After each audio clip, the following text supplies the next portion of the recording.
Hello guys, welcome to a new video from the channel. This time we check how to redeem Bingo Plus points, so let's start.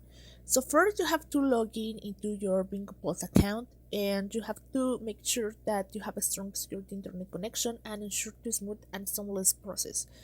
After you log in, navigate to the rewards section and here you will find a row wave of rewards to choose from. Take your time to browse through the options and select one of the first the best value or suit your needs most.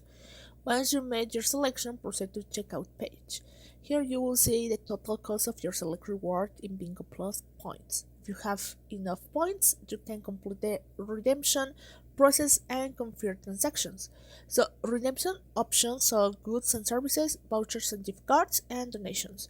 So you can start using it without any problem. So now how you can redeem the codes on Bingo Plus, and as you can see it's very easy, so you follow the steps and you will do it, guys. So I hope this information helps you a lot. Thank you for watching this video. Remember to subscribe and don't forget to give us a thumbs up to this video.